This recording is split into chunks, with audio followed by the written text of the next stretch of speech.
And we are live to ngobrol seru MMA bersama Bung Bram. Dan untuk kali ini kita akan ditemani oleh Andika Mamesah untuk membahas satu weekend yang luar biasa ini, yaitu kita ada UFC 260 dan tentu saja di tanah air ini kita juga ada Fight Night 44. Benar-benar satu fight yang banyak sekali yang luar biasa di Fight Night 44.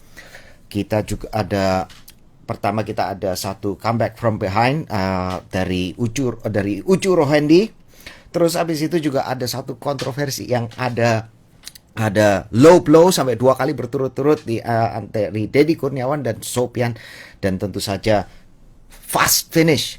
Luar biasa finish yang cepat sekali dari Reza Arianto, dan tentu saja 5 round war, 5 ronde penuh baku hantam sangat seimbang dari Brian Lawitan dan Alfiandi. Dan tentu saja pagi ini kita juga dihibur oleh Francis Ngannou dan yang bisa membalaskan kekalahannya. Dan tentu saja di co-main event kita ada Tyron Woodley yang biasanya terlihat pasif, akhirnya dia maju, dia menyerang dengan lebih agresif, namun sayangnya dia harus menyerah kalah untuk keempat kalinya berturut-turut. Dan tentu saja terakhir dan yang tidak kalah menariknya, kita juga lihat tadi kita juga melihat Sean O'Malley yang kemudian bisa yang tampil luar biasa. Dan tentu saja untuk itu kita bahas mari kita bahas, dan ini dia Andika Mamesah. Andika Mamesah.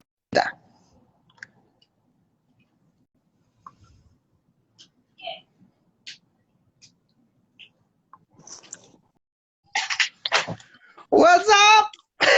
Wih, Bung Bram, apa kabar Bung? Pakai topeng, pakai ini luchador. Biar aneh aja, biar lucu aja. Gila. Biar lucu aja. Baku belahnya gimana? Jamnya baku belah? Iya, lagi dikerjain nih, kok. Aduh. Kapan sibuk bukanya? banget jadi April pertengahan gitu-gitu. Pertengahan April. Ya udah, nanti kalau gua undang-undang semua ya. Undang-undang semua lah, kalau udah buka undang-undang semua. Pasti. Ya. Pasti. Itu harus. Gimana? Udah tadi nonton weekend ini. Aku bener-bener luar biasa nih kalau aku bilang weekend ini. Nggak ada matinya. Kacau, seru. Weekend ini MMA lagi seru sih. MMA seru. Terus yang Indonesia seru, yang di luar negeri juga seru lah.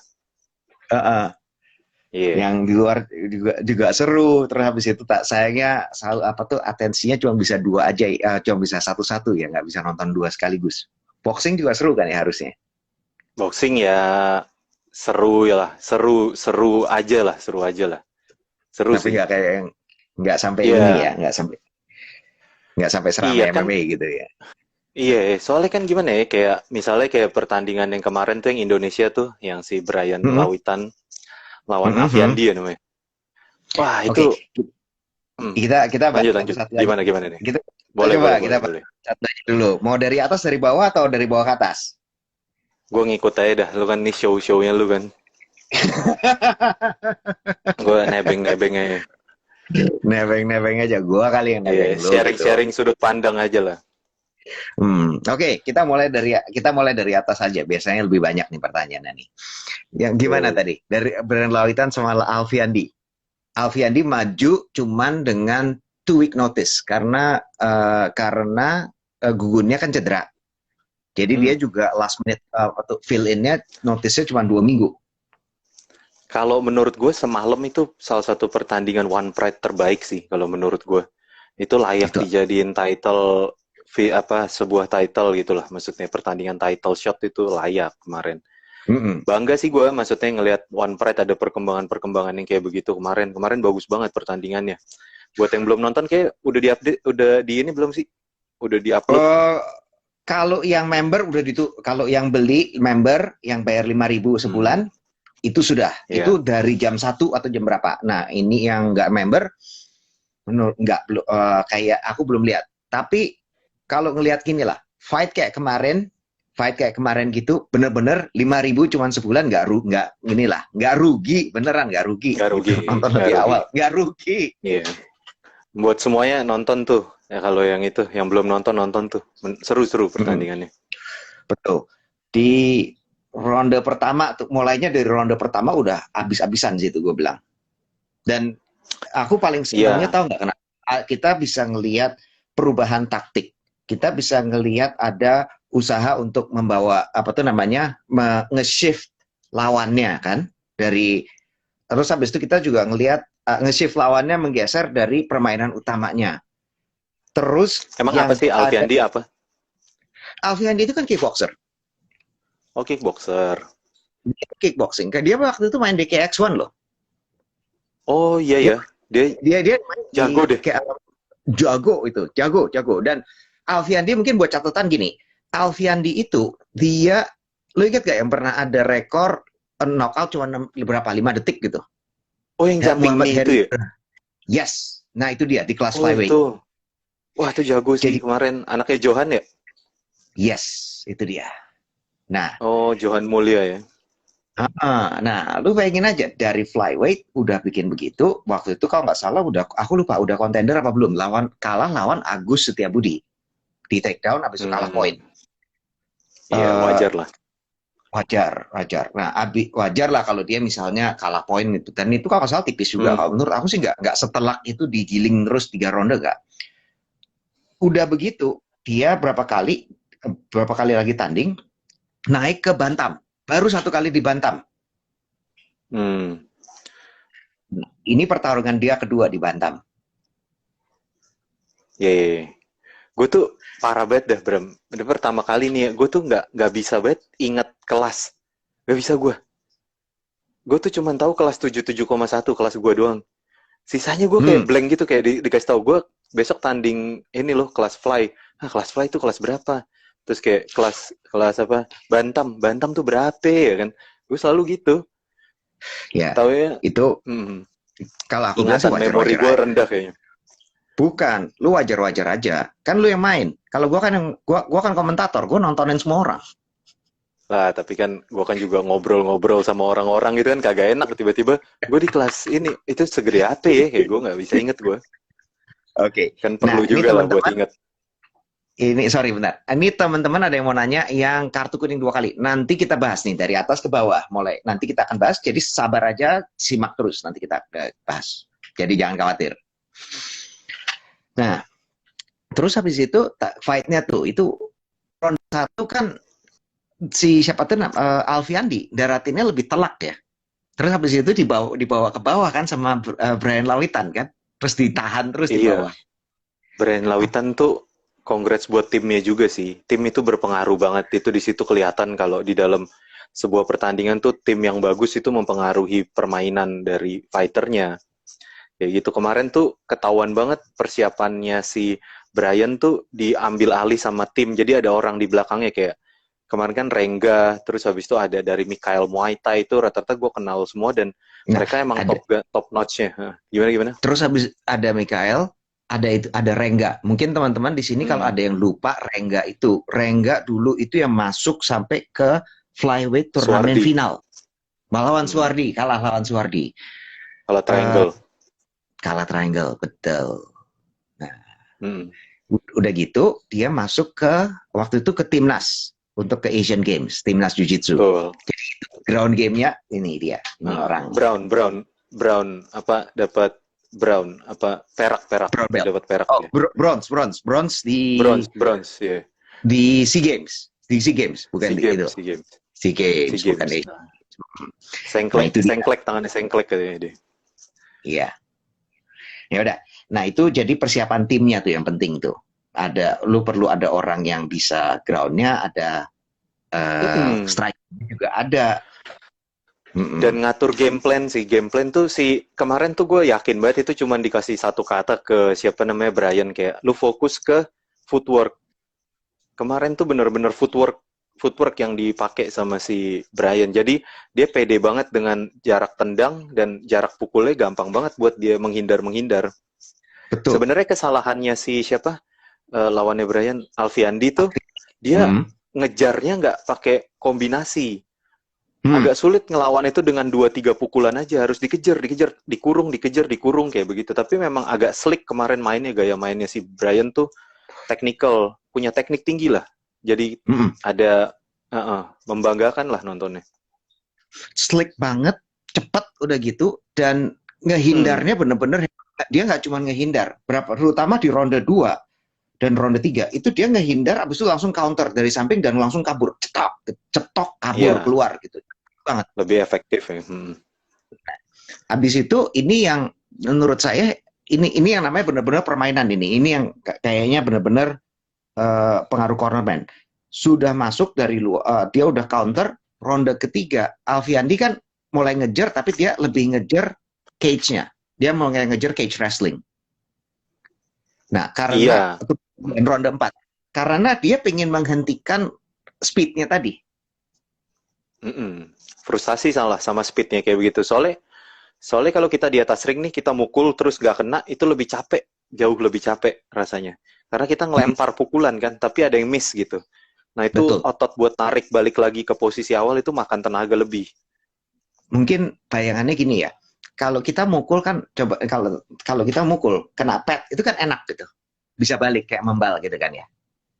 Iya, heeh. Ada tahanannya gitu. Nah, kalau meleset habis itu kan lu kan kayak jauh lagi terus ditarik lagi gitu kan. Iya. Dan khususnya itu nggak dilatih. Nah, Untuk meleset itu nggak dilatih. siapa yang mau ngelatih ngeleset gitu kan? Iya, itu penting loh kalau kita misalnya lagi latihan sansak, kita latih Mm-mm, meleset pukulan kita. Kita harus feel bahwa kita meleset hup gitu kayak nggak kena. Itu tuh kayak penting banget buat ngelatih itu sih. Itu mm-mm, beberapa pelatih-pelatih tinju kayak menyarankan untuk begitulah. mm. Jadi bukan cuma narik pukulan biasa, tapi pelatih untuk meleset dan narik cepat kalau kalau miss gitu ya. Mm, mm, mm. Betul. Mm. Nah, itu ronde ketiga, ronde 2, 3, 4, habis itu kan ke bawah, habis itu dapat ground and pound. Itu pun dari counter loh, Hmm, ingat loh. Dari counter take down, mau di take down, mau dibawa ke bawah, habis itu baru dibalik lagi gitu kan, baru dapat posisi topnya. ya. Mm, mm. Sayang banget itu si siapa Rengga siapa si Brian itu ground and pound-nya kurang terlatih ya. Itu pas Iya, dia misalnya dapat yang itu iya berapa kali dapat dia knockdown terus ground and pound-nya kurang kurang terasa aja sih. Itu kayak hmm. kedepannya kalau diasah canggih sih. Ini kita ngomongin waktu ronde kelima habis take down, habis knockdown itu ya. Oh itu iya iya iya iya. Gue otak gue Iya. kemana-mana soalnya ingetnya kayak per klipnya doang gitu. Kan dia kan tapi itu sebelum kita ngomong ground and sebelum kita ngomong ground and poundnya, tapi itu beneran kan dikejar terus, Hmm. habis itu begitu ngejar satu kali spinning back kick beneran masuk Iya telak iya benar jebret. benar benar. Nah, Itu lu juga pikir kemampuan buat gimana gimana. Sorry uh, sorry. lu pikir udah habis nggak tuh? Iya makanya gue ini apresiasi banget buat si lawannya Alfiandi tuh. Emang dia tangguh juga lah, kokoh lah. Maksudnya Hmm. nggak mau nyerahnya tuh hebat. Bisa 5 ronde main kayak begitu. Maksudnya dipersiapkan 5 ronde. Berarti ini emang kelasnya ini bahaya sih. Dia peringkat 10 gitu kalau nggak salah. Gue ngeliatnya.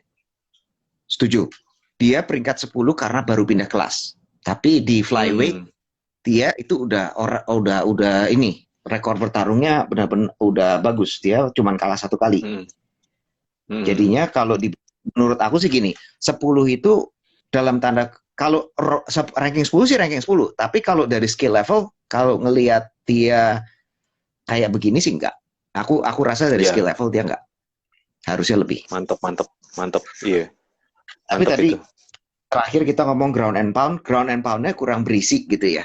Kalau itu dilatih ngeri. Ground and pound-nya nggak efektif yang dia lempar pukulannya juga.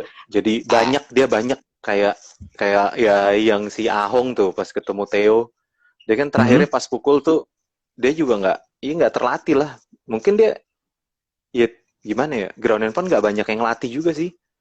enggak. Dan mungkin orang yang nggak ngerti ya, terutama kalau coba lu lihat kayak misalnya kan gini, terutama kalau orangnya nggak tekor bener aja, mukul Iya, orang dari guard itu kan benar-benar perlu core yang kuat, parah, pace yang teknik tinggi juga sih. bener. Terus Mm-mm. abis itu juga gimana caranya waktu lawan lagi guling, lagi ini ya, bukan guling-guling ya, berusaha keluar gitu. Mm-mm, mm-mm. Itu Itu udah kan dipanggil. si Mm-mm. si siapa tuh namanya? Si Ahung tuh kemarin pas dia nge-ground and pound si siapa tuh namanya? Eh, Alex Muster itu dia nge-ground and pound kan. Alex Musternya udah terlentang, terus dia nge-ground and pound tangannya dong. Jadi Alex Muster nutup begini terus di ground and pound tuh tangannya lah, tangannya tidak dak dak digituin kayak kenapa badannya lagi kosong gitu, kenapa nggak dipukul badannya, nggak dibongkar dulu tangannya kayak gitu. Jadi ya ya udah Betul. itu kan kayak apa ya? Nggak Mm-mm. technically nggak salah lah gitu maksudnya. Nah, gini, lu udah, nah tadi lu,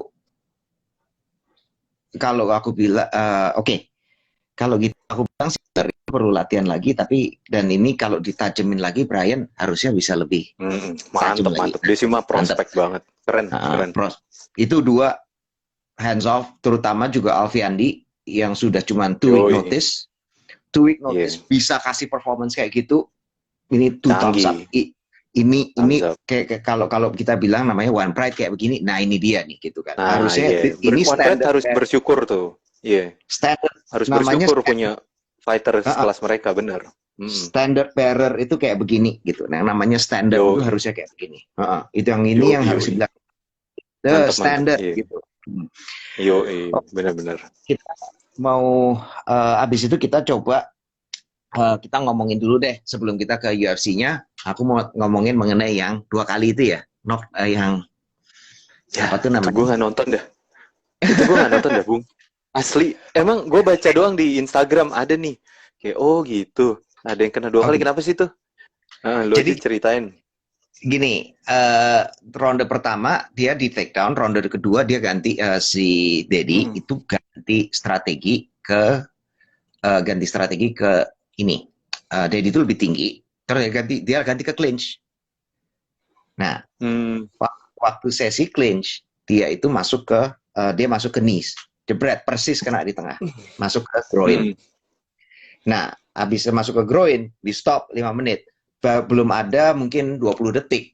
Waktu di restart, balik lagi ke clinch lagi, ngajar lagi, kena lagi. Jadi 2 kartu kuning. Yeah, yeah. Nah, sorry, maaf, my bad. Nah, Slow. pertanyaannya dan cukup ada banyak pertanyaan yang ada di sini. Saya sampai ada beberapa yang saya jadi pilih satu. Ada yang teman-teman saya nggak bisa sebut yang mana. Tapi yang kenapa? Apakah ada 2 kartu kuning, bisa ada 2 kartu kuning dan nggak diskualifikasi? Oh Jawabnya gitu adalah kemarin. Hmm. jadi ada 2 kartu. Jawabnya adalah iya, karena gini, ini saya peraturannya adalah kartu kuning ketiga itu baru Oh, jadi DQ gitu. oh, Oke. Oke. unik-unik. Iya, ya. Nah, jadi itu mungkin yang teman-teman kalau mau nanya mengenai peraturannya. Oke, sekarang kita ngomong aja langsung. 260 Francis UFC, UFC. Ngannou. UFC. Yoi. Francis Ngannou Penontonnya sama, UFC semua nih. Hmm. iya, dari udah mau dikejar-kejar nih kita. Jadi Francis Ngannou melawan Stipe Miocic. Oh, tahu harusnya Miocic lawan Ngannou ya. Mm-mm. Gimana nih analisanya nih? Apa tuh pendapatnya? Iya. Yeah.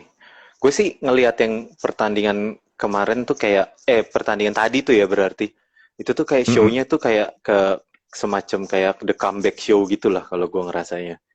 Kayak Mm-mm. maksudnya Sean O'Malley itu dia juga kayak comeback dari cederanya. Terus habis itu rata-rata semua fighter-fighter ini fighter-fighter top prospect yang maksudnya lagi hype train lah, lagi Mm-mm. berusaha hype train gitulah, kayak begitu kayak dan Mm-mm. mereka baru kalah gitu-gitu kayak itu gue suka cerita-cerita kayak begitu sih. Jadi kayak gue suka tuh kayak Francis Ngannou tuh dia kayak pernah kalah dari Miocic terus dia bisa solve the problemnya kayak begitu. Kayak siapa Sean O'Malley tuh kayak dia bisa buktiin kalau dia tuh fightnya ternyata eh, emang kemarin tuh cedera aja kayak gitulah. Dia masih di dalam trainnya, di dalam padnya dia lah. Masih berusaha Mm-mm. buat maju terus gitulah. Kayak dia mau Mm-mm. ngasih tunjuk dia top top prospeknya di kelas itu kayak gitu-gitulah. Mm-mm, mm-mm. Iya. Kalau gue Nah, kayak lanjut gimana? enggak, lu kayak kenapa tadi lu sukanya adalah bahwa ini semuanya comeback gitu, redemption, balas dendam Iya, gitu kan. semacam begitulah, pembuktian pembuktian yang ya pembuktian lah buat Mm-mm, mereka gitu. Mm. mm-mm. Nah, tapi gimana nih kalau misalnya kita mulai dulu dari Ngannou sama ini, Mm. Ngannou sama si Miocic. Gimana? Mm. Waktu itu kemarin di podcastnya Indo Octagon, lu gimana prediksinya? Prediksi gue ini apa si Miocic yang menang. Ronde 3 Hmm, ground and pound gue mikirnya. Ronde 3. ya, Mm. kalau aku juga sebetulnya kemarin kan nggak sempat bikin video tuh. Tapi aku punya prediksi itu gini, aku 50-50 kemarin. Iya, Eh, memang itu 50-50. aku bilang Mm. 50-50, tapi for the wrong reasons, dengan alasan yang salah. Aku kira-kira jadi gini, kalau aku rasa dia sudah improve banyak sekali. Karena uh, waktu dia ngelawan Cain Velasquez, bisa ditahan gitu takedown-nya. Dan Velasquez nggak main-main gitu. Dan Velasquez sendiri juga bukan apa ya namanya, masalah tahan pukul, dia juga tahan pukul. Nah, jadinya kalau dia bisa ngadepin Velasquez dan ngabisin dalam waktu yang sesingkat begitu, mau dibilangin Velasquez sudah lewat zamannya atau gimana, ini pasti ada satu improvement yang gede. Oke, tapi yang bikin gue ragu pada saat itu, gimana kalau ini sampai ke ronde 3, ronde 4? Mm. Itu Karena emang. karena average fight time Ngannou itu dari total fight time-nya dia, 3 fight terakhir itu di bawah 2 menit. 5 fight terakhir itu kalau nggak salah itu cuma di bawah 2 menit, di bawah 2,5 menit, di bawah 3 Mm. menit. So jadinya gue nggak punya nih bukti ini kalau dia udah bisa sabar lagi. Mm. Nah, jadinya, nah kalau kita udah ngelihat begitu, kalau kita sudah melihat kejadian seperti ini, ya the only thing yang jadi yang nggak proven itu kan cuman ini aja, cuman stamina-nya gitu. Mm. Nah, tapi, nah ini tapi nih, begitu itu sprawl satu kali itu, dia nge-sprawl, sampai dia nge-sprawl, itu gue bilang mati tuh Miocic. Mm. Begitu aku lihat dia Bener-bener. nge-sprawl sejauh begitu, gue bilang mati dia. Udah, that's it. Gue udah bilang itu Ngannou yang habisin gitu. Iya. Gitu. Aku Iya. aku aku Gue aku jadi. aku cuma aku bilang 50-50 and then nge-shift. Nah, itu dia. Itu poinnya adalah sprawlnya tadi. Iya. Kalau gue sih ngerasanya gimana ya? Ngannou tuh kayak satu fenomena baru lah, maksudnya kalau kayak di heavyweight gitu kan udah bosenin kan heavyweight rata-rata ya akhir-akhir ini, kayak maksudnya sekarang gatekeepernya aja tuh gua rasa paling si siapa tuh namanya, eh, yang kayak King Kong tuh siapa yang ngalahin Ganu. Hmm, Curtis Blades. Curtis Blades bukan atau satu ini lagi yang ngalahin Ganu, the the, anjing gue the lupa Black namanya. the Black Iya Beast. Black Beast yang iya lucu buat Instagramnya itu siapa namanya lupa gue. Tahu. Derek Lewis Terus ya, Derek Lewis. Eric Lewis. My balls are hot. My Iya, balls are iya benar. Iya, nah dia tuh si Derek Lewis tuh kayaknya udah deh di bawahnya Derek Lewis udah bukan kontender-kontender lagi di kelas heavyweight, setuju. kayak udah disapu bersih sama Ngannou sama si Stipe Miocic. Cuman Enggak, ada yang eh, bilang tuh uruk Vesakti. Ngannou itu ahong ya UFC. Uh, Dulu gue pikir, nah oke, uh, uh, lu duluan aja. dia gimana ya? Kalau Ahong itu mungkin setara jab, pukulan kerasnya Ahong tuh mungkin setara jab pelannya si inilah si Derek Lewis, si Ngannou lah, yakin gue. Mm-mm. Dia bobot pukulannya si Ngannou tuh yang memang dahsyat banget sih, di atas rata-rata memang bobot pukulannya dia. Oke, Bobot gimana dan ya? Coba tadi kalau pertandingan yang tadi tuh ya, Kalau menurut gue, kalau kita bisa lihat, Ngannou tuh bisa lebih menggunakan powernya lebih bijak, jauh lebih bijak gitu lah. Tuh. Jadi, Dan Ngannou, yang mm-mm. yang gue suka itu gini nih. Lu inget gak fightnya dia pertama kali yang lawan Miocic? Bener-bener dia kan yang nge-swing wide. Itu ada tuh video dia tuh sambil nge-swing wide begini. Hmm. Nah, kali ini dia bener-bener rapi mainnya. Dia rapi Iya, dan iya. Mm-mm. dia gini nih. Keluarnya tuh dia nggak langsung bung bung bung kiri kanan nggak, tapi dia gini 1 2 pam pam pam pam pam 1 2 pendek Ya, jelas burst. kan tadi kayak Ngannou tuh punching powernya nggak sekeras biasanya. Jadi dia masih banyak ngegunain kombinasi. Jadi sebenarnya kan permasalahannya adalah kemarin tuh tadi tuh si Miocic itu mau mencoba mengulang kesuksesan yang pernah dia lakuin pada saat pertandingan yang pertama. Setuju. Jadi maksudnya dia tuh banyak coba take down terus kayak maksudnya dia mixing up and down-nya tuh sangat bagus Miocic tuh. Jadi kayak maksudnya Mm-mm. fight IQ-nya di atas rata-rata, dia bisa control pace terus tiba-tiba di atas, tiba-tiba di bawah kayak begitu. Jadi uh, gue yakin Miocic juga punya pukulan keras kan memang sebetulnya kayak begitu. Cuman gaya bertarungnya dia lebih ke counter boxer. Kalau terakhir lihat yang si Miocic sebelum di knock out sama Ngannou, dia sempat balas straight, boom gitu, telak si Ngannou pun kayak sempat stun, terus tiba-tiba mereka hanteman bareng. Ngannou masuk kayak semi apa ya? Dia pukulannya kayak dari semi jab lah ya, jab tapi masuk ke Jab. rahang. Uh, uh. Tapi Cuman tabrakan momentumnya, tabrakan bener. Dan yang Miocic ada agak nggak kena telak, si Ngannou itu telak. telak. Karena Boom. enggak, Miocic itu lagi tahap recovery. Dia tuh lagi tahap kena banyak pukulan Ngannou, dia sedang dalam tahap recovery, kemudian tepat kena pas counter boxer. Karena pukulan yang dilakuin Miocic itu nggak lakukan sembari head movement, sorry. Head movement. Mm-mm. Karena setiap orang itu yang ngelawan Ngannou selalu bilang, dia sama sekali nggak boleh stand up and brawl sama si Ngannou. Jadi setiap Mm-mm. pukulan itu harus diiringi dengan head movement yang bagus, harus seperti itulah. Jadi pukul keluar head movement. Jadi kita nggak boleh kecolek sama sekali sama si Ngannou lah istilahnya kayak begitu. Karena kecolek sedikit sama si Ngannou pasti tidur deh. Itu udah jamin. Mm-mm. Sedangkan si siapa Miocic tuh kayak buat si Ngannou miss, terus habis itu bayar dari missnya kayak begitu. Jadi menghindar balas kan itu kan. Dia lebih ke counter boxer kayak begitu kan.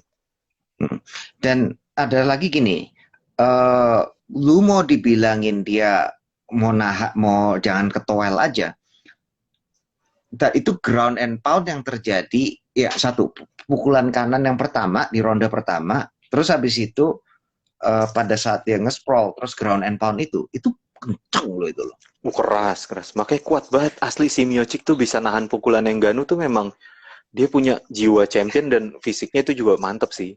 Sadis tuh itu sadis loh. Itu kamu bisa nahan pukulan di mana orang bisa ke knock out, bisa rontok begitu ya. Tapi dia bisa nahan pukulan segitu banyak itu makan pukulan segitu banyak tetap itu hebat loh, itu hebat luar biasa itu. Kacau. Benar. Gitu. Setuju. Itu juga ada head kicknya tadi kan 1 kali. Nah, keras memang. Boom. keras. Nah, terus menurut M, siapa nih berikutnya nih kita? Ngannou siapa nih lawan berikutnya? Gue sih lebih prefer 3 ya. Miocic 3. Ngannou 3 ya. Ngannou Miocic 3 ya. Jadi trilogi ya? Trilogi lah. Itu gue soalnya menurut gue itu cuman mistake kesalahan sedikit yang dilakukan si Miocic sih. Gue yakin fight IQ-nya Miocic tuh tinggi lah. Maksudnya kalau gue yakin timnya pun pasti akan ngelakuin riset yang bagus lah, ngasih tahu yang terbaik buat si Miocic. Gue rasa comeback-nya sih bisa sih langsung yang ketiga. Dibanding Jon Jones ya, kalau gue lebih prefer Jon Jones tuh lawan yang lain gitu. Siapa gitu di heavyweight 1 kali fight di heavyweight gitu. Gue khawatir kayak kayak si Israel gitu. Terus sehebat-hebatnya apapun di UFC itu sekarang isinya robot semua. Kayak gimana? Ngaruh naik turun kelas tuh udah ngaruh banget sekarang. Terminator beneran ya isinya ya. Parah itu sih mah kayak udah bukan lihat manusia lawan manusia lagi, itu kayak robot ya kayak mesin lawan mesin lah satu. Itu kayak Ngannou aja tuh kayak bukan manusia dah, yakin gue. Itu kayak lahirnya salah dan kayak dari gajah apa gimana tuh kayak Ngannou. Kayak nggak manusia dia. Aneh banget bentuknya. Kayak Apalagi spesies lain gitu. apalagi yang sekarang. Iya, Apalagi dan yang itu sekarang. tuh mereka Waktu Ngannou 1 itu udah kelihatan gede. Ini lebih gede lagi.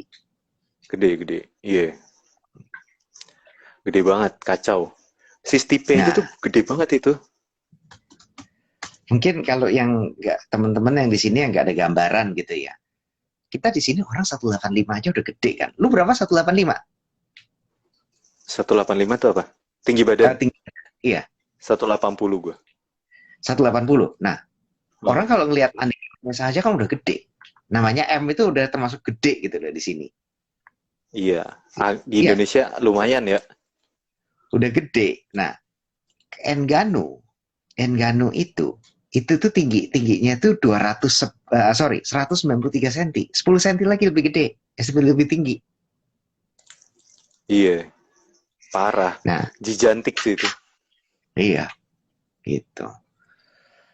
Nah, terus habis itu kalau aku mungkin aku lebih setuju kak. Mungkin kita coba suruh Stipe mungkin ngetes ini kali yang kemarin barusan naik si siapa? Cyril Gane.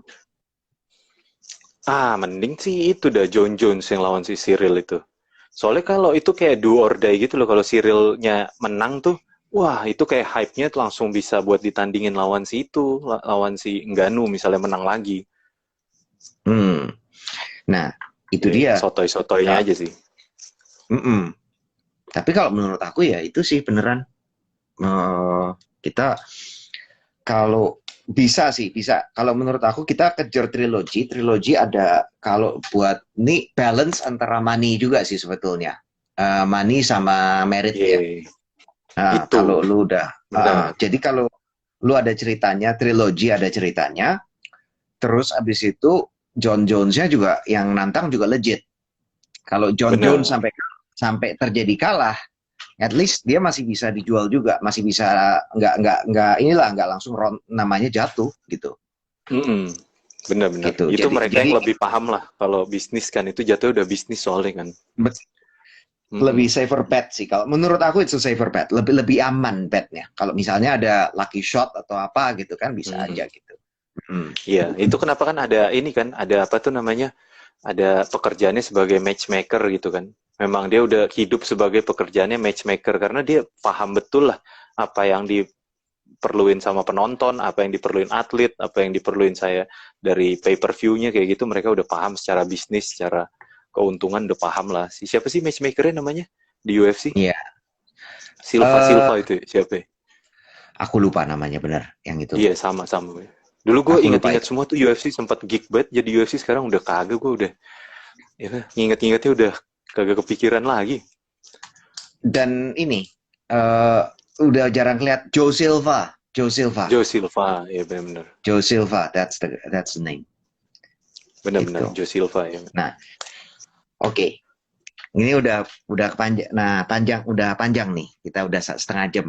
Terus kalau Wah, fight yaudah. yang kalau Tyron Woodley gimana nih? Tyron Woodley. Ya, iya itu juga dia kan gue pikir tadi dia mau comeback gitu lah ya. Maksud gue kayak dia apa tuh namanya secara pribadi gue nonton juga kayaknya lebih humble, lebih gitu ya karakternya. Sayang aja sih emang susah sih di UFC tuh kalau apa kalah tuh kayak mentalnya yang jatuh sih di sana. Ya, ginilah. Lu udah kalah 4 kali berturut-turut sejak jadi champion. Dia nggak pernah menang Iya, loh.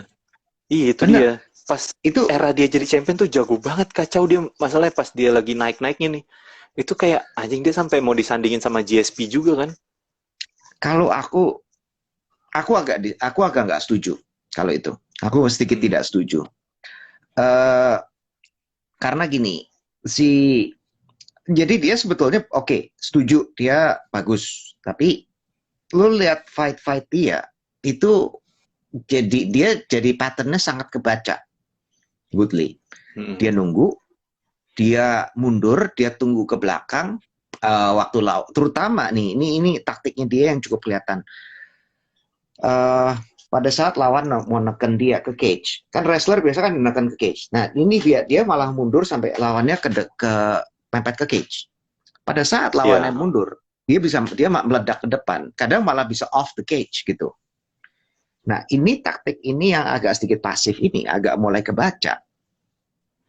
Nah kayaknya kok Mm-mm. nggak berubah, dia nggak berkembang sejak dia jadi champion. Dan lu kayaknya pada saat dia masuk mau jadi champion waktu dia naik, kayaknya dia lebih lebih bisa ini ya, lebih kayaknya lebih menarik gitu. Iya. Heeh. Nah, Itu kayak makanya gue seneng cerita-cerita kayak begitu, kayak maksudnya lu ngalamin proses apa dalam hidup sampai, maksudnya paham gak sih? Jadi ketika dia mencapai puncak tuh kadang-kadang ada yang off sampai saat itu, kayak dia udah naik nih, dia ngerasa kok kayak selesai dah kayak gitu.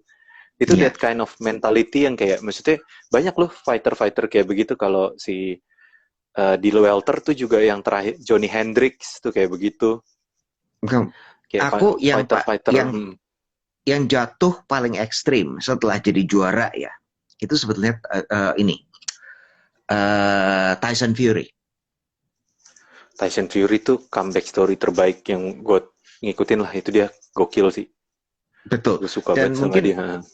teman-teman yang nggak tahu nih ya, Tyson Fury itu kan dia dari dulu dia pasang ceritanya, pasang apa tuh targetnya itu adalah saya harus ngalahin Klitschko. Mm-mm. Sampai dia ngalahin Klitschko, dia itu mendadak kayak depresi. Kenapa? Berikutnya Depresi. apa? Dia berikutnya apa? Dia nggak tahu. Kayak kehilangan tujuan. Nah Ya, akhirnya dia mental comeback. illness dia. Betul. Mm-mm. Ngenes Itu itu sampai sampai mental illness. Nah. mental illness, depresi sampai itu. Itu dia itu sampai begitu tuh. Gitu. Mm-mm. Ya. Jadinya ya ini nggak tahu nih apa yang terjadi sama Tyron Woodley.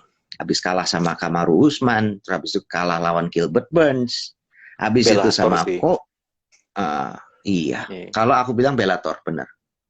Bellator the best sih, salah satu menurut gue promotion yang, maksudnya satu bisnis menurut gue harus punya kompetitor ya.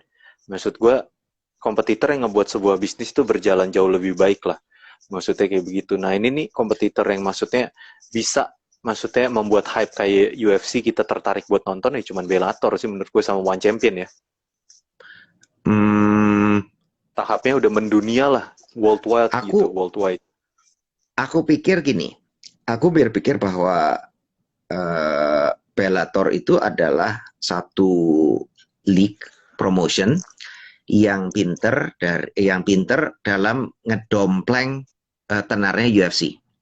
Dan dia tahu posisi dia adalah dia yang di bawahnya UFC. Tapi dia pinter domplengnya. Jadi contohnya nih, eh, pertama siapa tuh namanya si Apa tuh? botak championnya lightweight yang itu yang pernah Eddie jadi itu Alvarez. Eddie Alvarez. Nah, waktu Eddie Alvarez dia menang, dia kan otomatis Eddie Alvarez dari mana? Dari Bellator, gitu kan? Hmm. Nah, dia nggak dia mau tahan aja gitu. Terus habis itu ya udah. Nah, setelah Eddie Alvarez dari Bellator, orang juga udah tahu Bellator. Jadinya lebih tahu lah, lebih tahu. Nah, yang hebat lagi waktu Chandler masuk. Hmm. Waktu Chandler mau debut di UFC, kamu tahu apa yang dilakukan sama si itu? Apa yang dilakukan sama Bellator? Apa Dia posting tentang Mike Chandler ya? dia posting highlightnya Mike Chandler di Hmm. Bellator. Jadinya dia bilang, Mike Chandler mau turun. Nih, lihat nih alumni kita. Gitu loh. Nah, Yoi. jadinya karena dia bisa selalu relate pada, dan kalau udah fight, orang-orang yang sudah dibikin terkenal oleh UFC, dia tarik ke bawah. Akhirnya dia orang tahu, oh ya ini Bellator nih, yang dulu main di UFC. Hmm. Jadinya dia pinter tuh nomplek. Dia tahu, dia nggak akan Benar. jadi nomor satu. Sekarang dia tahu, dia bukan nomor satu. Tapi dia, kalau mungkin mau dibilangin terima ampas nggak juga gitu, tapi dia pinter nih Enggak. dompleng nih. Nah gue di bawahnya UFC nih, tapi gue nebeng terus nih, lo lihat champion gue sampai ke atas terus kan gitu. Kalau gue sih ngelihat Bellator tuh kayak ya yang disebut apa ya, kayak semacam blue ocean strategi lah kalau di bisnis. Jadi dia nggak mengikuti UFC plek-plekan, nggak di copy plek-plekan UFC karena dia tahu dia Hmm. akan jadi UFC yang kedua ya. Jadi Ya, dia membuat Bellator sebagai sebuah show sendiri lah.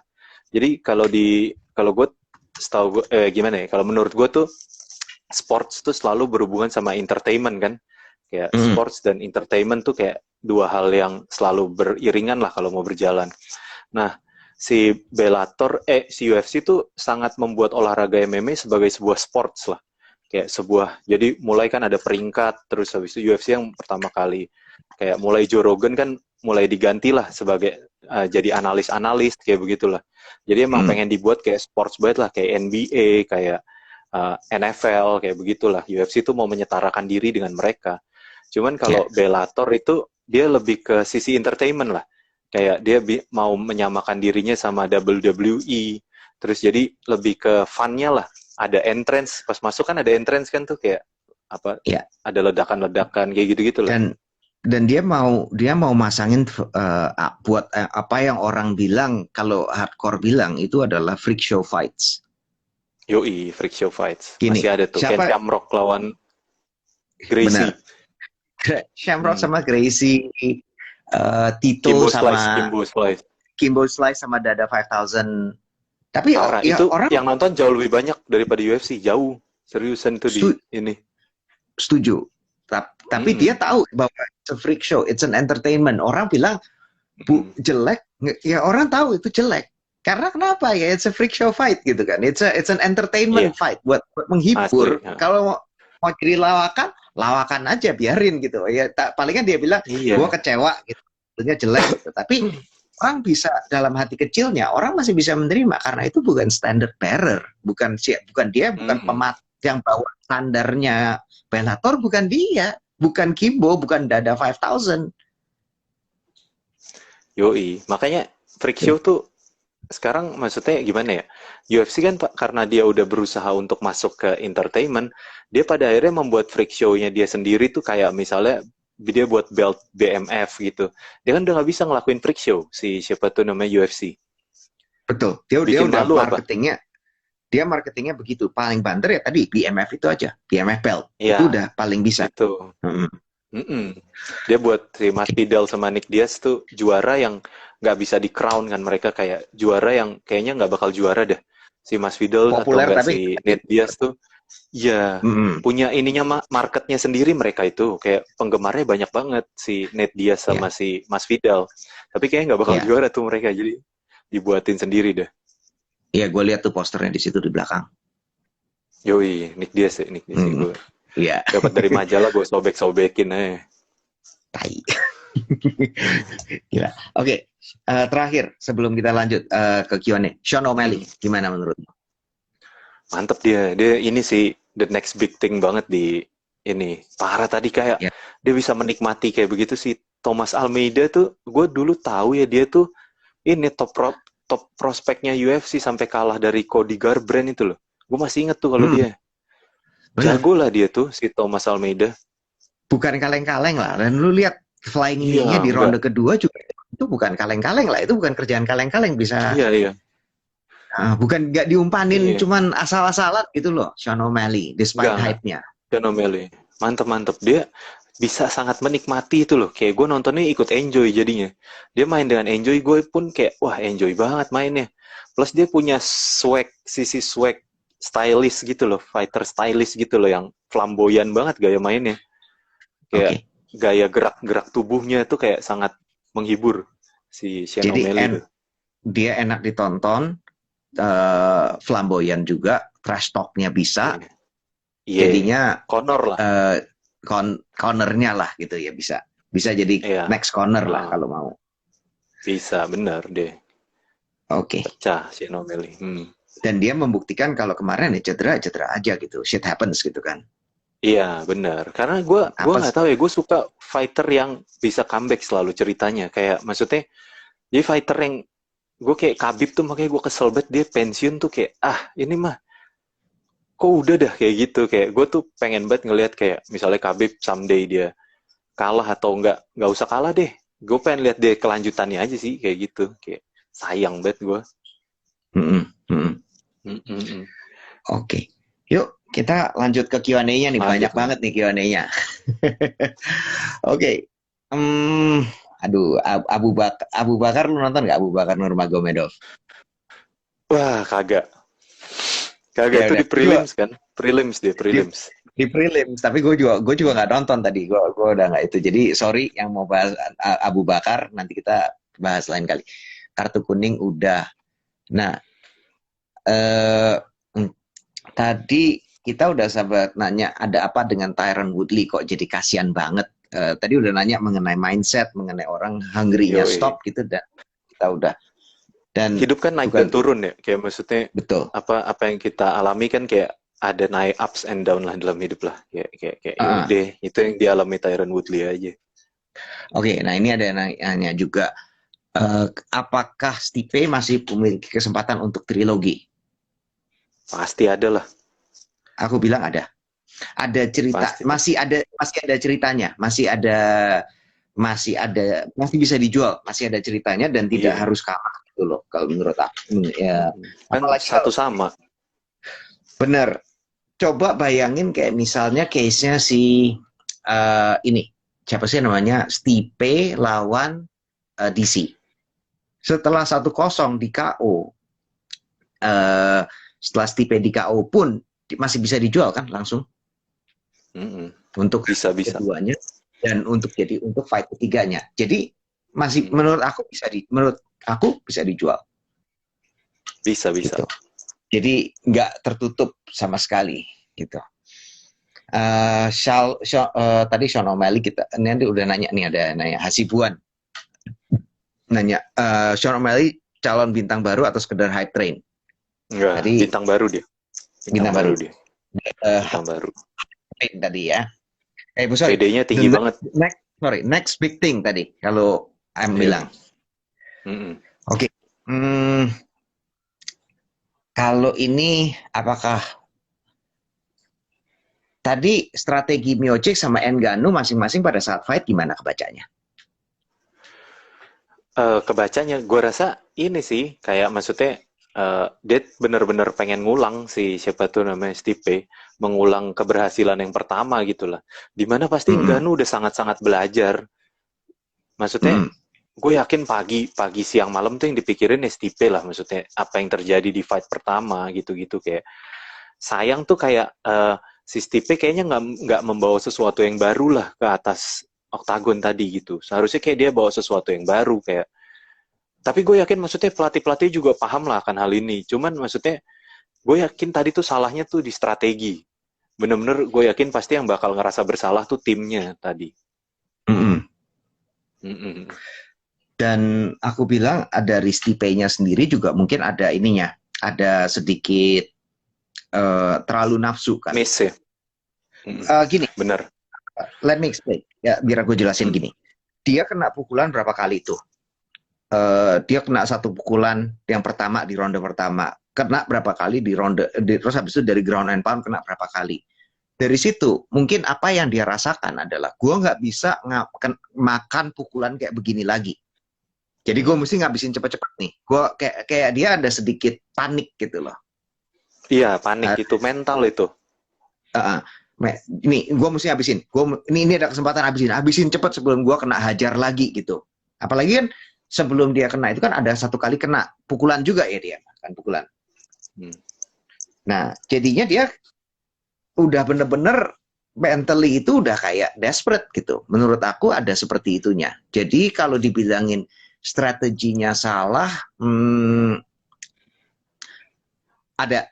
Tapi yang aku rasa yang kalah paling gedenya adalah yang di mentalnya dia jatuh pada saat yang, dan dia ngejar finishnya itu terlalu kayak Mm. panik untuk cepat-cepat ngejar finish. Mm-mm. Dan enggak, jadi apa yang dilakukan sama kalau Miocic jelas, kalau menurut aku ya, aku setuju sama dia mengejar, pokoknya kita ulangin deh strategi yang sama, dipertajam kiri kanan. Tapi Ngannou yang benar-benar berubah, dia nggak ngejar finish langsung, tapi dia Betul. lebih hati-hati, Mm. sabar.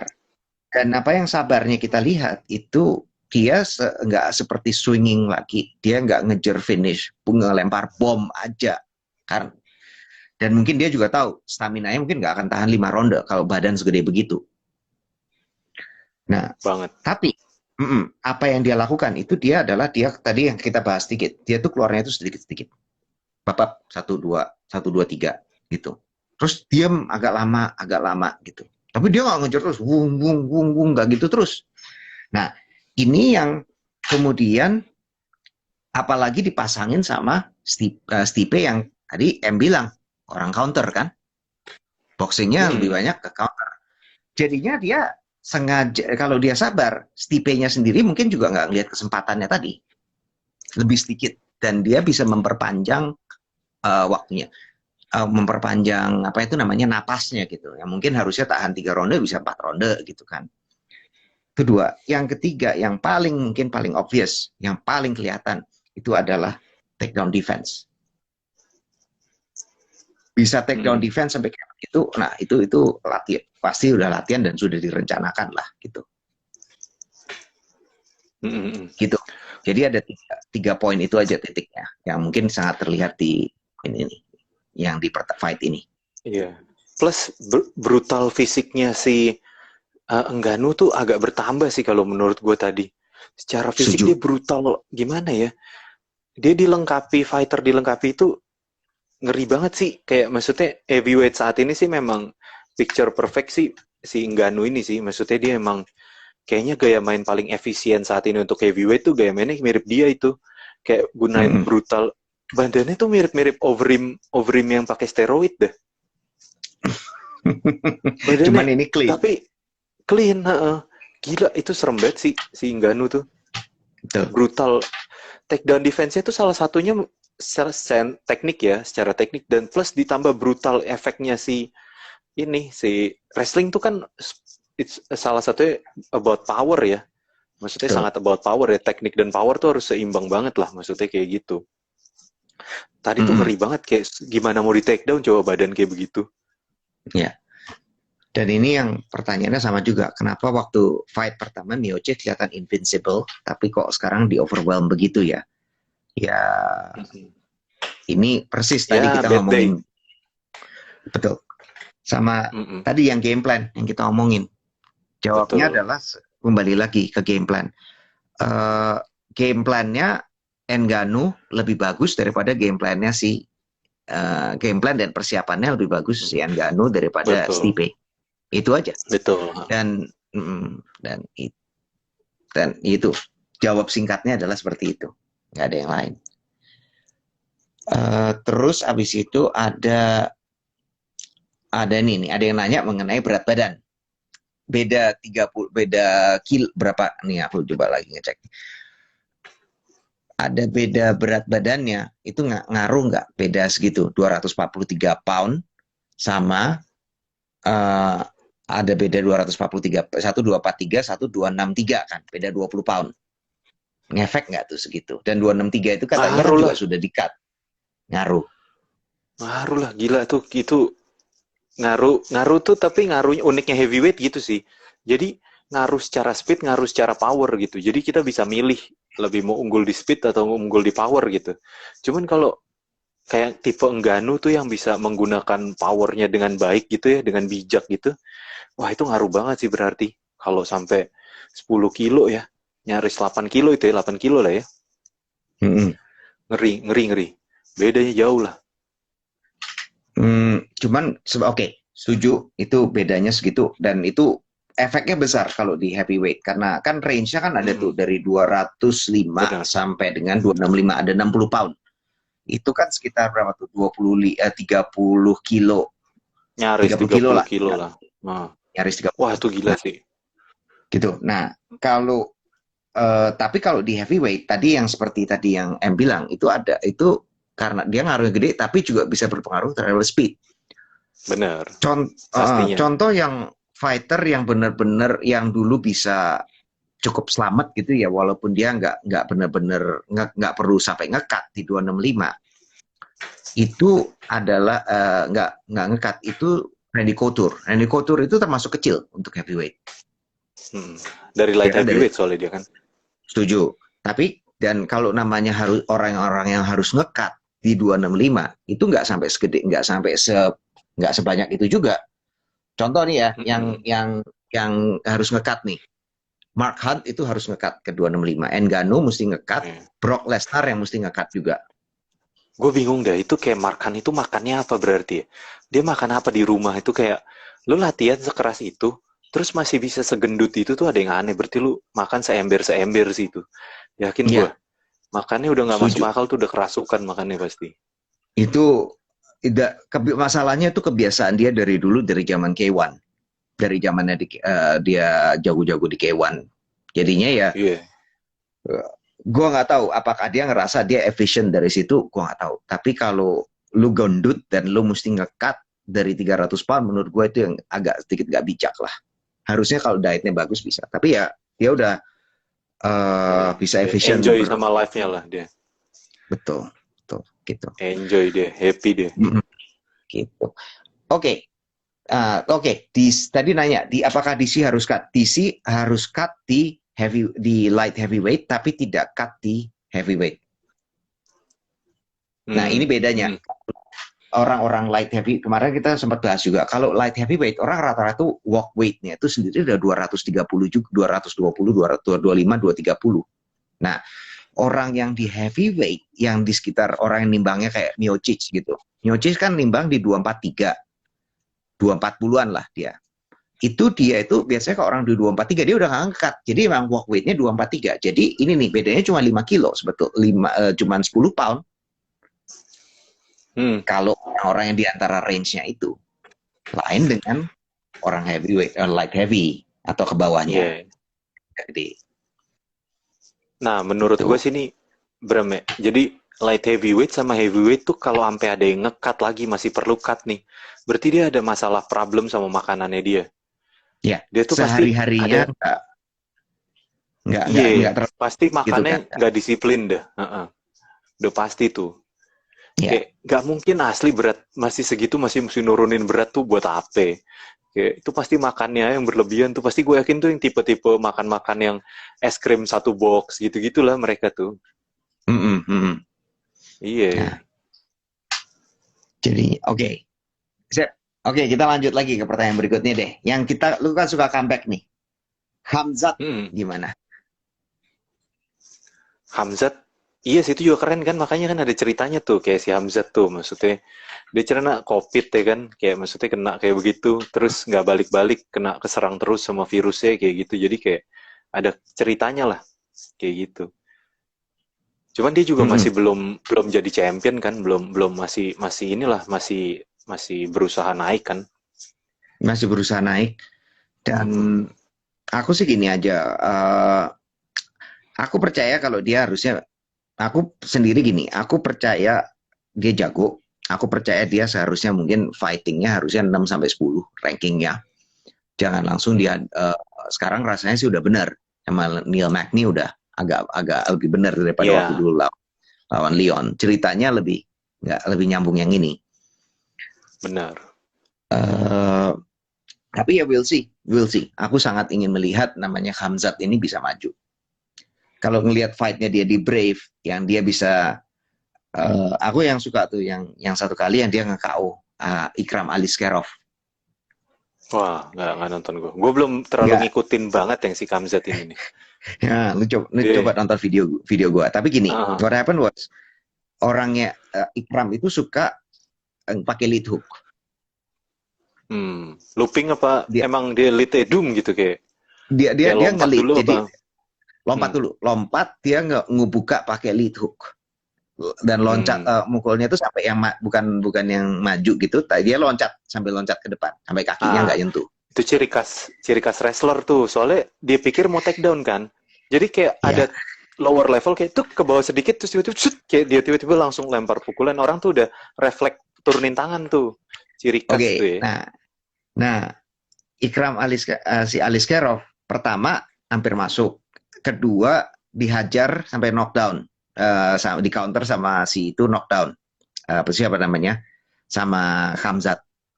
Dia Hmm. mundur, jadi yang kedua dia knockdown, dia double hit knockdown. yang ketiga, yang jujur gue bilang sadis juga gini. Dia jadi maju ke depan. Dia pada ketiga. Jadi dia lead hook kan, ketiga. Dia maju ke dalam range hooknya. Jadi hooknya di sini, dia kepalanya sedikit maju ke depan. Range-nya terus diselipin uppercut. Oh nice dong. Itu juga ciri khas tuh biasanya. Jadi dia mau hook nih, hook terus ini agak ditarik sedikit. Jadi pas hooknya tuh ditarik terus dia kan nge-pull, kepalanya pasti naik tuh. Di sini nih uppercut masuk gitu. Jadi dia emang set gitu. Jadi masuk ditarik diangkat. Jadi kayak ada itu teknik tingkat tinggi sih, yakin gue jujur belum lihat sih, tapi kalau dengar dari nganalis dari cerita-cerita lu kayak sih dengan teknik tingkat tinggi seperti itulah. Makanya gua yang meyakinkan gua ke hype trainnya itu justru fight itu, jujur. Yang dari perbandingin semua ya. Karena lawannya itu juara dunia sambo. Oh iyalah. Jadinya dibandingin lawan-lawan di UFC, menurut aku yang lebih punya credential justru ini orang malahan. Gitu. Iya sih, jadinya Julian Sambo. Aku lebih buy-in fight-nya, pertama aku pikir ini hype train aja gitu kan. Lawan Mershat ada kebetulan, waktu lawan Mershat juga kebetulan gitu kan, lucky shot, oke, fine. Tapi bahwa lu bisa kenain Mershat, habis itu lu bisa nyelipin uppercut dengan cara begitu, itu canggih ya. Masih sesuatu nih pasti gitu. Itu makanya itu yang gue bilang, itu gue agak buy-in ke dalam high train-nya. Oke. Nah, lanjut lagi yuk. Nah, beberapa lagi. Lanjut. Nah, ini ada yang nanya malahan. Kalau Woodley lawan Khamzat atau Woodley lawan Khamzat gimana? Gini deh, lawan Neil Magny dulu. Tapi kalau lawan Woodley sih, rasanya selling point-nya juga agak sedikit sih. Cuman dikenal, tapi dia nggak akan jadi terlalu menarik gitu. Udah kalah 4 kali berturut-turut Woodley, tinggal pindah ke Bellator aja. Iya, kalau gue jadi Woodley juga gue nggak perlu ngambil resiko sih lawan si Khamzat. Mending gue langsung ke Bellator terusnya jadi champion lagi, kayak ya berusaha jadi champion lagi lah di Bellator. Kayak ini ya, Benson Henderson ya. Iya, terus tapi Benson pun lah gitu. Tapi Benson pun nggak terlalu sukses loh di situ, di Bellator. Emang enggak. Yang paling sukses itu Ryan Bader. Darth Vader itu. Itu paling sukses, dia ngalahin Fedor, dia ngalahin semuanya lah, dikalahin sama dia kan, ini dapat double champ kan dia. Iya, setuju. Oke. Dan plus Woodley kan dia ini rapper. Pas Woodley kan. Jadi terkenalnya di daerahnya gitu, karena si Bellator nih paling ahli nih mempergunakan gimmick-gimmick. Misalnya Woodley rapper nih, nanti dia terkenalinnya misalnya di daerahnya kayak gitu lah. Ahli itu si Bellator pakai gimmick-gimmick. Ya. Oke, ini ada kita lanjut aja nih, balik lagi ini ada pertanyaan prediction. Usman lawan Masvidal, gimana prediksinya? Waduh, anjing. Ini seru banget nih, gila anjing. Gue selalu deg-degan anjing kalau denger ini Usman Masvidal. Rasanya kayak mau tanding. Kenapa? Deg-degan aja gue. Gue senengnya UFC tuh ya. Makanya gue suka banget fighter-fighter yang kayak Masvidal, terus Diaz. Yang lu tuh pas mereka tanding nih, belum tentu mereka menang. Kayak, anjir kalah nih kayaknya, kayak gitu loh. Ada rasa kayak gitu. Soalnya kalau prediksi gue kayaknya masih megang Usman ya. Cuman gue pengen banget sih Masvidal menang. Pengen pengen banget. Aku juga sama. Aku lebih juga ke Usman. Apalagi ngelihat Usman ngabisin Burns kemarin. Keraguan gue mengenai powernya dia, KO powernya, kemampuan dia untuk ngabisin finishingnya itu hilang habis lawan Burns. Jadinya kalau misalnya Usman bisa, dia udah lengkap, mau main di wrestling bisa, mau main wrestling bisa, mau pukul-pukulan juga bisa, mau nendang juga bisa. Nah, padahal biasanya tuh dulu aku merasa bahwa Usman itu kayak gayanya tuh dia nge-neutralize lawannya. Jadi permainan lawannya nggak bisa berkembang. Dan Burns, pertarungan lawan Burns berubah pendapat gue mengenai itu. Nah, balik ke Mas Vidal. Kenapa kok ini aku dengan kelengkapnya ini, aku tetap sama juga. Aku pengen lihat Mas Vidal. Karena apa? Karena Mas Vidal kemarin last minute call, last minute replacement. Sama salah minggu gitu ya. Dan props lah, sama kayak tadi waktu sama Alfiandi, yang teman-teman yang baru yang turun last minute. Mas Vidal juga turunnya last minute. Jadi aku penasaran pengen ngelihat kalau full Mas Vidal kayak apa, apalagi terutama menghadapi Usman. Gitu. Aku lebih penasaran begitu. Ya. Asli, kalau gue, menurut gue gimana ya? Si Mas Vidal nih punya mentalitas yang jauh di whole level di atas fighter lain. Dia punya, bukan secara kuat-kuatan mental ya, tapi dia punya pemikiran yang lain lah sama dibanding fighter lain ya. Kebukti pada saat dia dengan PD itu dia ngelakuin double jumping knee itu keunggulan mental yang di atas fighter lain lah. Dia tuh tahu gitu, tiba-tiba dia langsung lari kayak gimana ya? Itu tuh kayak Conor yang selalu memprediksi fight-nya, tau gak sih? Conor kan dulu kayak Mystic Mac kan julukannya, karena dia bisa memprediksi secara spesifik tuh fight dia akan berjalan seperti apa. Nah, si Mas Vidal ini tuh juga punya kemampuan itu. Kalau lu baca One Piece gak sih? Baca. Komik. Ini ada tuh kan yang bisa ngelihat ke masa depan, dung gitu. Tahu haki yang mana? Aku ada 3 kan, Houshoku Haki, Emperor's Haki, sama Prediction Haki, sama apa gitu. Pokoknya yang ada 3. Yang prediction itu. Jadi kayak si Mas Vidal tuh kayak tahu gitu, kayak dia punya prediction itu, makanya kayak dia kan selalu bilang, gue kalau fight tuh selalu punya slow motion, selalu ada di dalam zone, in zone. Kayak dia tuh emang secinta itu sama fight katanya. Makanya kan dia asalnya dari street fight kan. Dia punya mentalitas yang unik sih. Gue suka banget sih Mas Vidal dari situ sih.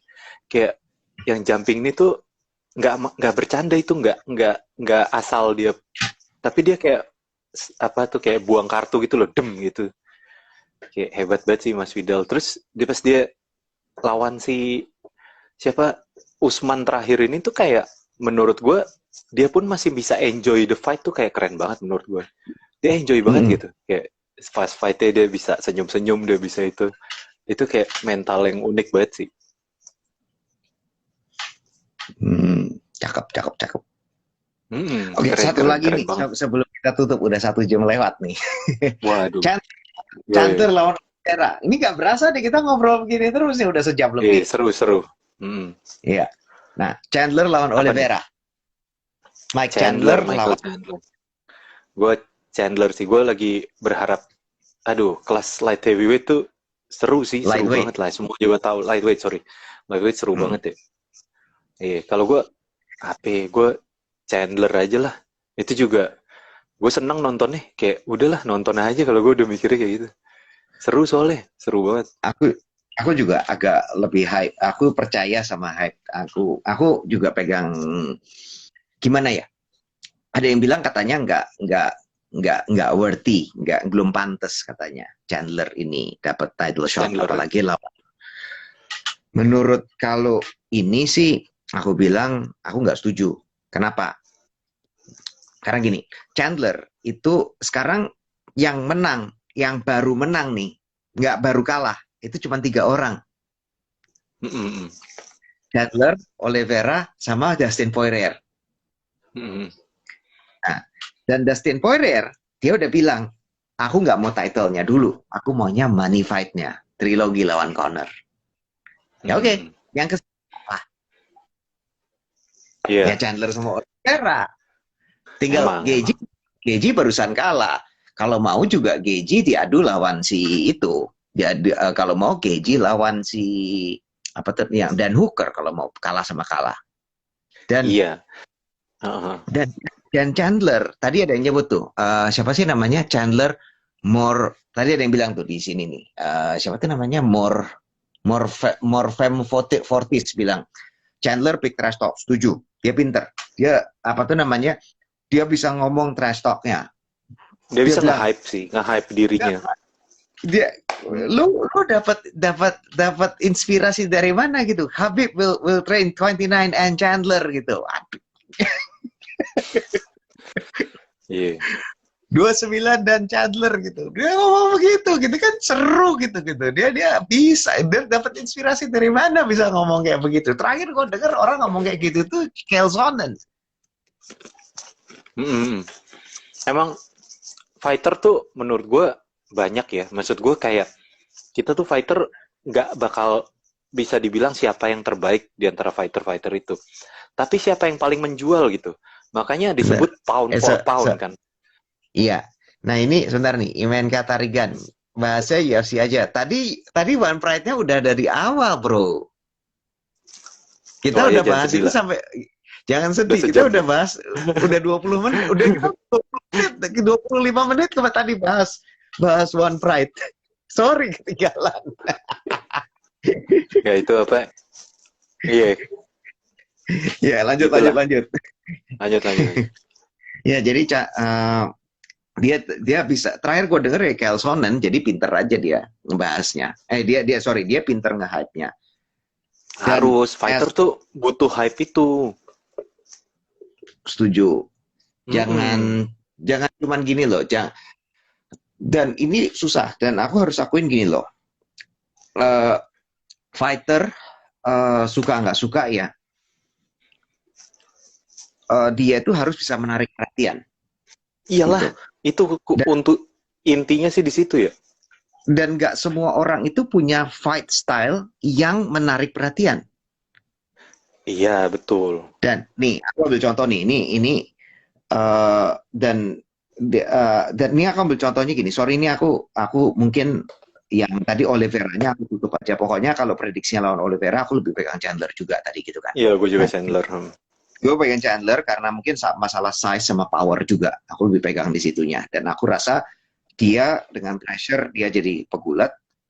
Oliveira mungkin nggak akan bisa, tidak akan bisa tidak akan bisa ngelakuin gamenya dia. Susah lah, dia bisa ada kesempatan itu, tapi akan sangat sulit untuk ngembangin gamenya. Nah, tapi ada satu lagi gini nih, balik lagi ke masalah fighter hypingnya, bisa hype. Yoi, Jadi menarik aku tuh topiknya. mungkin contoh paling ekstrim nih, contoh super ekstrim, Mayweather. Ahong. Oh, Mayweather. Enggak, Mayweather. Pikir Ahong. Enggak. Aku itu kurang ekstrim. Lanjut. Iya, Gini, Mayweather. bilang Mayweather itu punya gaya yang buat masa penggemar yang casual, yang umum. Bahkan aku ada beberapa orang yang senang sama boxing aja, yang petinju. Dia bilang, itu mah nari, itu mah nggak menarik. Terus kalau dengan gaya yang nggak menarik ini, gaya yang tidak bisa dinikmati orang, terus gimana cara menarik fight-nya? Ya lu jadi orang brengsek dong. Betul. Lu jadi orang brengsek. Jadinya ini teman-teman gue tiap kali ada Mayweather mau turun, teman-teman gue pada mau nonton. Kenapa? Gue pengen lihat itu congornya ditutup. Gue pengen lihat dia digebukin. Jadi si Mayweather tuh pernah ngomong satu quotes yang gue suka banget tuh, kata-katanya dia, ada yang suka sama gue, ada yang nggak suka sama gue, tapi semuanya nonton gue. Itu tuh satu yang kata jelas dan padat dan jelas gitu, kayak telak banget kata-katanya. That's underline itu, Iya. itu underline di stabilo di garis merah itu tuh. Iya. Garis bawah Dan si merah. Floyd tuh dia juga bilang kayak, maksudnya ini bukan Floyd deng, ini si George Foreman, dia pernah bilang tinju itu seperti jazz, seperti musik jazz. Semakin itu dalam, maksudnya semakin jago pemain jazznya, semakin sedikit yang suka. Kan karena lu makin gak paham sama permainannya gitu loh. Kayak lu pernah gak sih kok nonton kayak jazz ini nyapain nih orang-orang kayak gitu loh. Kan karena gue nggak paham jazz ya, jadi kayak ini aneh banget sih pada main-main musik-musik kayak gini, kayak gitu. Sama kayak si Floyd, gaya main Floyd itu terlalu efisien menurut gue. Setiap Iya. gerakannya tuh terlalu efisien gitu. Nggak berani ngambil resiko terlalu banyak kayak begitu. Walaupun dia membuka fight dengan gue gue fighter paling gue suka, fighter tinju paling gue suka tuh si Marcos Maidana, yang bisa dibilang tuh dia yang ngalahin Floyd lah. Cuman Hmm. cuman kagak, gara-gara promotionnya punyanya si Floyd yang menang ya Floyd lah, anjing banget emang dia. Ya begitu dia, gokil dia, pinter banget orang itu, kayak jenius banget dia. Cara dia memarketingkan diri, gitu-gitu.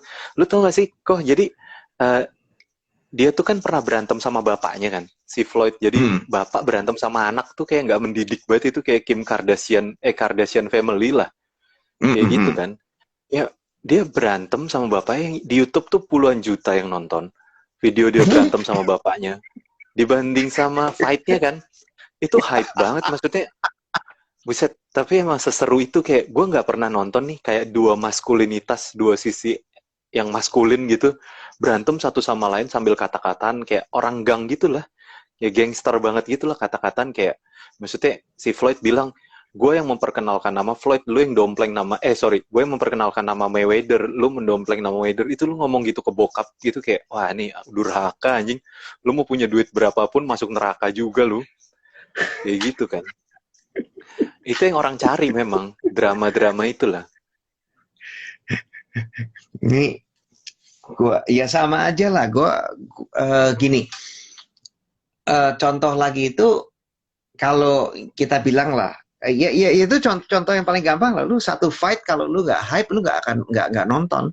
Enggak. Ya, dan ini semua drama yang ada di samping ini itu yang akan jadi prelude dari fightnya. Kalau mau yang agak sedikit yang lebih dekat ke di tanah air ya Brando lawan Billy lah. Gila, nggak ada apa-apa tuh langsung Anjing. Brando Iya, komporin banget gitu. Padahal kan parah. trilogi digodok terus kan adalah Brando lawan Gunawan. Gunawan. Nah, Ternyata tapi Billy ya kan. nah, gue nggak tahu rating TV-nya kayak apa. Gue nggak tahu, jujur, gue nggak tahu kalau itu. Tapi sebelum itu jadi, itu podcast gue view-nya yang dari Gunawan, dari Naik view ya? yang Gunawan, yang view-nya Brando sama view-nya Billy, tiga-tiganya naik. Jadi orang Hmm. ada tuh antisipasinya ngelihat itu. Ada. Ada Ada. emang. Drama Fight itu, gara-garanya apa? iya. Drama yang dibuat sama Brando. Wah, Hmm. apapun yang lu bilang sombong mau bilang apa. Bottom line-nya adalah dia bisa menarik perhatian. Bener. Dan bangsatnya si Billy Pasulatan tuh satu-satunya yang bisa menyaingi kebangsatannya Brando itu. Jadi Dan kayak ngadepinnya kalem. kalem. Buset, itu yang pas pertama kali. Sebenarnya Brando tuh, dia misalnya baik bacot gitu ya. Tapi dia tuh selalu respect, kayak misalnya gue kan pernah ya bawa, ada namanya Adi Parianto, temen gue. Dia kan kena Iya, KO sama Brando kan. The Zen Brando langsung Walk. kayak, langsung iya The Zen Walk. Nah, dia congrats baru nikah. Nah, dia tuh langsung si Brando kayak langsung kayak ngebau ke Adi gitu loh. Kayak maksudnya ngasih respect tetep gitu. Kalau emang sama si Billy Pasulatan ini memang bener-bener bad blood, mereka emang berantem beneran nggak suka satu sama lain. Gara-gara Iya, insiden itu kancing itu. sebelumnya yang pas mereka pertama ketemu tuh, pas mereka stare down tuh, si Billy nyolot banget itu, kayak pakai kacamata hitamnya diambil yang kayak gitu-gitulah. Ah, Iya, itu seru tuh. ya Seru gini tuh, lah. gue nontonnya juga. Hmm. Lu mungkin gini lah. Lu mau namanya ada hype. Lu mau apa? Lu Mm-mm. bisa aja nggak hype, tapi lu nggak. Lu tetap aja Hmm. respect juga bisa, tapi jangan sampai bisa Bener. juga nggak ke bawah, bisa ke bawah-bawah juga. Iya. Itu Gitu. kemarin gue ingat banget kan, gue kan waktu itu pernah kayak kasus yang di TV itu kan. Nah itu kan Mm-mm. barengan sama si Billy sama Brando lagi di hype kan. Terus habis itu siapa waktu itu, Mas Don, ada namanya Mas Don. Wah, Ya, dia apa wawancara, dia nanya begini, beda banget ya kelas welter tuh fighternya, pada nggak mau ngelawan championnya katanya gitu, dibanding kelasnya Billy itu kelas apa? kelas Billy itu kelas flyweight ya, strawweight ya. Beda strawweight banget 52. sama kelas strawweight katanya. Kelas strawweight tuh semuanya berusaha menantang championnya. Terus si Brando nyeletuk tuh, kayak dia bilang kayak jelas itu karena championnya sangat lemah katanya gitu. Anjing, itu kayak pecah banget si Brando, kayak dia pinter banget tuh ngocehnya mereka berdua. Gue suka banget ngelihat mereka. Bacot-bacotan. Penting tuh bacot-bacotan. Terhibur gue jadi terhibur. Hmm, ya udah. Yoi, yoi. Gini, ini ya udah Apa kita tuh? mau ya udah kita ada mau satu lagi. Ini ada Satu lagi komentar boleh, boleh. mengenai Oke, tadi ada yang nanya, ada yang nanya juga mengenai pensiunnya Khabib gimana? Fikrilah ada nanya Oh, mengenai. pensiunnya. Ya itu personal opini aja sih. Kan tiap orang punya opininya masing-masing. Karena kalau gue masih Sedikit pengen nih. ditemenin Khabib lah. Ditemenin Khabib. Kan Mm-mm. kita kan perjalanan panjang ya dalam hidup kayak. Maksudnya kayak cepet amat sih Khabib udah hilang gitu aja. Karena nggak bakal Mm-mm. keinget lagi Khabib. Coba 5 tahun lagi udah nggak keinget lah Khabib. GSP dulu sejago itu juga kehapus lah sama maksudnya kehapus. Sekarang aja Usman disandingin sama GSP. Gue kalau inget-inget GSP dulu kayak sereman GSP dah. Kalau menurut gue ya. Cuman Mm. Khabib tuh kayak maksudnya kecepatan aja kayak sayang kalau menurut gue. Kayak gue pengen lihat dia jatuh terus bangkit terus udah jatuh terus menghilang. Ya udah tapi lu nemenin gue gitu. Kayak gitulah. Kalau gue kan sebagai penggemar gitulah ngelihat deh dari sisi penggemar gitu. Aku coba mengambil posisi dari dua posisi deh. Jadi gini, Mm-mm. uh, Khabib itu kan sebetulnya gini, dari sisi fighter mungkin dan aku mungkin lihat game plan-nya dia. Aku melihat rencananya Habib itu kira-kira seperti apa. Jadi Hmm. dia udah selesai fight, dia masih pegang aura tidak terkalahkan, ya kan? Hmm. Dia masih pegang aura tidak terkalahkannya. Udah. Nah, daripada sebelum dia kehilangan itu, dia mendingan dia melangkah ke tempat yang lain. Ini secara Betul, betul. komersil, full komersil Betul, ya. itu gue setuju banget. Dan Gue setuju banget itu. daripada kalau lu kalahnya itu lu pensiun kayak Anderson Silva. Kalau lu Iya, iya, pensiunnya iya. kayak Anderson Silva Paham, dalam paham. tanda kutip dipaksa Oh, untuk pensiun gitu ya. iya Aku benar-benar. lebih senang untuk pensiun dengan sendirinya. Itu dan Ya. bisa melangkah ke tempat yang lain. Hmm. Kedua, berbeda sama beberapa fighter yang lain. Ini satu camp. Ini udah satu camp. Jadi dia tuh udah satu camp yang isinya tuh ada orang-orang yang sudah dipimpin sama ayahnya almarhum Benar-benar. ayahnya mana. Iya benar-benar. Nah, Benar-benar. Hmm. posisinya vakum ini bukan posisinya vakum. Perlu ada dia tidak bisa jadi fighter lagi. Kalau Iya bagi itu benar-benar. susah. Hmm. Jadinya dia punya kalau aku jadi dia, aku juga mungkin akan berpikir ini ada satu legacy warisan gitu ya yang harus dijagain nama baiknya Iya, iya, iya. Abdul Manan harus dijagain. Hmm. Toh dalam tanda ini ya bahan-bahannya itu udah 3 perapat jadi. You lihat aja sekarang Umar, Usma, terus habis itu Islam Makashev, itu semuanya tuh monster semua. Lu kalau nggak ada yang ngelatih Asli. sayang gitu loh. Nah, Benar-benar. udah punya sasana, masih punya nama, dan dia bisa ngedorong orang supaya Benar. ngedorong buahnya dia karena ada star powernya dan dia masih bisa punya apa tuh namanya. Jadi dia punya sasana, dia punya Eagle Fighting Championship juga, dia punya saham juga ada di champion yang lain, ada di Iya. event yang lain kan, motor yang lain. Benar-benar. Kenapa nggak dia memanfaatkan starnya ini sambil mengembangkan timnya dia gitu. Iya. Panas ya. Kagak. Tadi ada yang ngomel katanya ngapain pakai topeng katanya.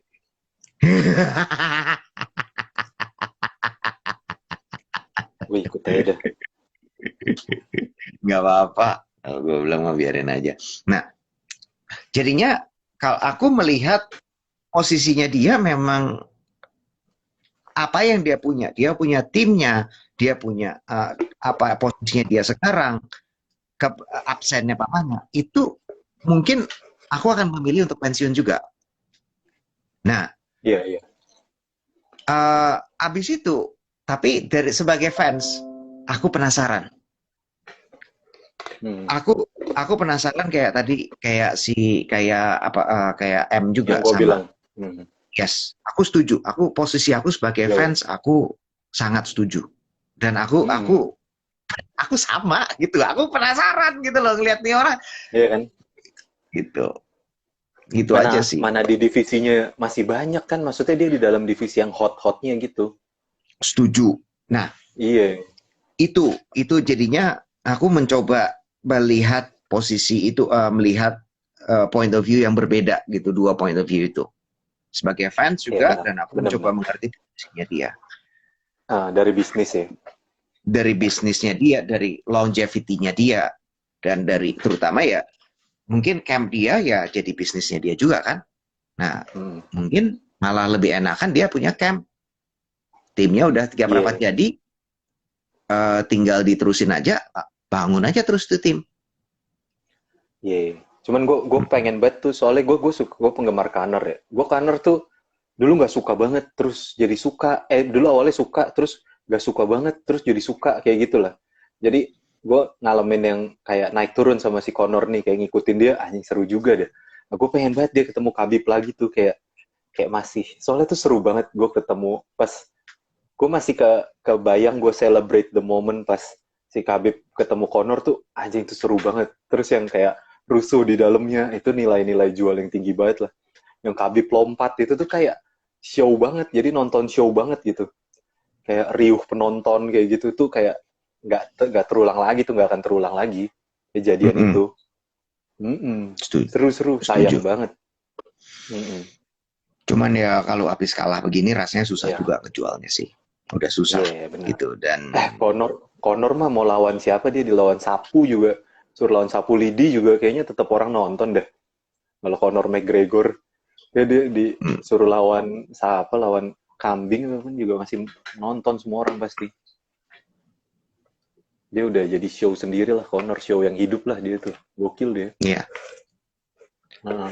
Eh, dan lu harus akuin gini, UFC itu sebelum dijual dia itu pendapatan dia itu mandek di sekitar 500 juta US. Ya, butuh suntikan dana ya. Bukan, ini Gimana gimana? profit. Ini profit, bukan Hmm. sorry, omset ini. Omsetnya 500 juta, Hmm. 500 juta mandek terus di situ. Oke oke. Lalu. Eh nah, setelah Conor masuk, dia bisa tembus 700 Oh, juta. iya, Tapi memang ya, jadi itu value-nya Conor secara omset ya. Dia mungkin asli. ya, ya segitu. Bukan bukan hanya dari fight-nya Conor aja, tapi juga dari exposure, dari pengenalan yang dikasih tahu. UFC itu sama dengan Conor. Itu nilainya segitu Banget. kira-kira. Hmm. Hmm. Bener-bener. Itu Gila, momentum Connor itu Dana nggak boleh hilang. Gitu aja sih. itu. Tapi sekarang Mm-mm. Conor pun kalah, masih bisa tuh 1,3 juta pay Bisa. per view Dan gitu. gue juga yang satu-satunya nggak masuk akal itu tuh kayak, maksud gue Connor ngapa lawan Dustin Poirier deh, itu aneh banget, asli. Itu kenapa terjadi itu gue masih mempertanyakan pertandingan itu tuh sumpah. Kayak Yang terakhir, itu, iya, itu high risk low return gitu loh. Kayak lawan Dustin itu bahaya banget. Terus kenapa si Connor ambil gitu? Maksudnya, padahal masih banyak lawan-lawan lain kayak Sape, maksudnya lawan Diaz lagi kah? Atau maksudnya diusahain kayak freak show lawan Mas Vidal juga, kayak gitulah. Daripada kayak itu ngubur Conor lah. Tapi nggak juga sih, Conor tetap startnya tetap tinggi sih. Cuman kenapa coba Dustin? Dia menang juga, Dustin nggak naik-naik amat Dustinnya ya. Si Dustinnya maksudnya naik tapi nggak sampai kayak menggebrak sampai seluruh dunia gitu lah maksud gua. aku rasa lu harus lihat hasilnya itu pada saat nanti yang selepas triloginya. Iya, iyalah, Karena iya sih. kayak misalnya gini nih, let me take an example gini. Habib. Habib itu Hmm. waktu lawan Elia Quinta, pay per view-nya cuma 350 ribu. Iya. Heeh. Waktu lawan Habib. lawan Conor, ya aku lupa, tembus satu setengah juta sih lewat. Iya, Nah, Habib tuh yang bikin Conor. Maksudnya tanpa Conor tuh Habib bukan siapa-siapa kalau menurut gue ya. Dia cuma pria-pria jago aja lah. Pria-pria orang Jagger jago aja yang itu. nggak bisa nge-hype, tapi harus diakuin dia Mm-mm. juga bisa melakukan hal yang tepat untuk menampolnya itu. Nampolnya dia bisa. Iya sih. Tapi kalau Iya sih. yang initiate startnya nggak bisa. Mm-mm. Nah, habis itu ini yang perlu dipahamin dia kan ada 2 pay-per-view lagi nih. Ada 2 pay-per-view. Yes. Enggak, si Habib. Honor. Satu Habib. ya, Habib kan satu kan dia kan pay-per-view-nya, satu lagi kan lawan si itu Dustin Poirier. Habis lawan Poirier kan lawan Gaethje, ya kan? Iya, Nah, waktu lawan Gaethje,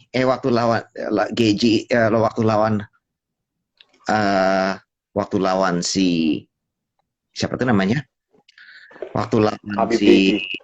Bukan Gaethje, lawan Poirier. Waktu lawan Poirier itu nggak ada datanya. Nggak ada data, nggak dirilis datanya. Tapi ada satu artikel kalau nggak salah di RT, di Russia Today, bahwa dia tuh di Rusia itu pay-per-view-nya itu diestimasi antara 1 sampai 2 juta. Jadi 1 komaan, nggak di bawah 1, jadi masih tinggi. Nah, yang terakhir lawan Gaethje itu 650.000.